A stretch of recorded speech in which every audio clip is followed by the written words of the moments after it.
Nagbunga ng lahat itong mga pagtitiis. Sa lupang sinilangan ako'y muling magbabalik. Okay, Hello mga ka-idol! So ngayon, meron ulit akong ituturo sa inyong kanta, no? So yung kanta na to is medyo luma-luma nga lang siya. Yung title pala nito, ang kanta na ituturo ko ngayon sa inyo ay yung Pasko ang Damdamin by Freddy Aguilar. Napakaganda nito mga ka-idol at napakadali lang ng kanyang chords. Wala siyang bar chords, kaya kayang-kaya to ng mga beginners. Okay, so ganito.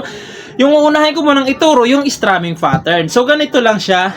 Down, down, up, up, down, down, down, up. Okay, ulitin ko. Down, down, up, up, down, down, down, up. Okay, so pangkabuo ang strumming pattern na yan. Yun na yun. Okay? So doon na tayo proceed sa kanyang verse. So yung sa lahat na ng verse ng mga ka-idol, sa lahat na ng verse 1, verse 2, verse 3, verse 4. Kasi hanggang verse 4 yung ano nito, yung verse, no? So yung chords niya rito sa lahat ng verse is G. Ayan yung G. First string, second string, fifth string, tsaka sixth string. Ayan, G. Sunod, E minor. Yung E minor, ito lang siya. Fifth string lang, tsaka fourth string. Ayan. Tapos, babalik kayo ng G. Tapos, sunod, D. Yung D, ito siya. First string, second string, tsaka third string. Ayan, D. Tapos, pupunta kayo ng C. Yung C, ito siya. Second string, fourth string, tsaka third string. Ayan, C.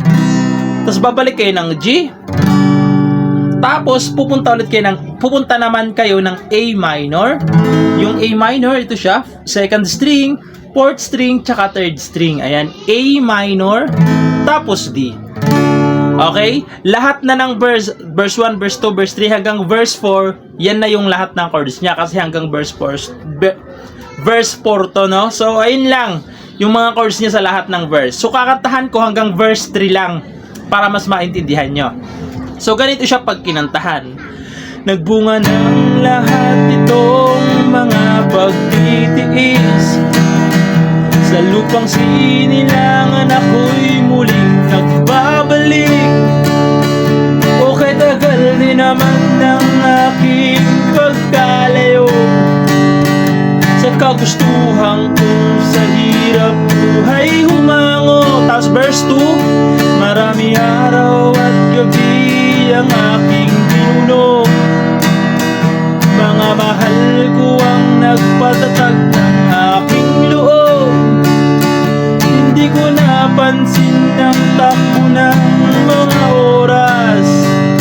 Ngayon nga at ako ay pabalik sa Pilipinas. Verse 3, pabilis ng pabilis ang tibok ng aking dibdib.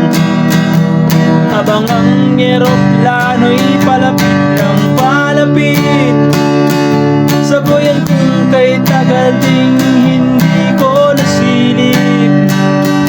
Ngayon nga ay muli na ako itong mamamasid. Tapos meron pang verse 4, no? Meron pang verse 4. So ilalagay ko na, i-chorus ko na lang diretso kasi same lang naman yung kanyang verse 4, no? So, doon na tayo sa chorus. Doon sa part na Pasko ang damdamin. So, doon na yun, no? So, proceed na tayo doon sa kanyang chorus. So, yung chorus niya rito, mga ka-idol, is G. Tapos D. Tapos C ulit. C. Tapos D ulit. 2 times yung gagawin yung chords na yan. 2 times, no? Pagkatapos ng verse 4, chorus na yon. So, 2 times yung gagawin yung chorus na yan. So, kakantahan natin para mas maintindihan nyo. So, ganito siya. Pasko ang damdamin. Pasko ang damdamin. Isa pa? Pasko ang damdamin.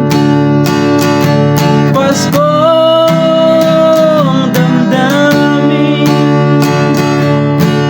So, ayun lang mga ka-idol, no? So, napakadali lang ng kanyang chords, no? So, sana nagustuhan yung tutorial natin. Inayin lang. Bye-bye!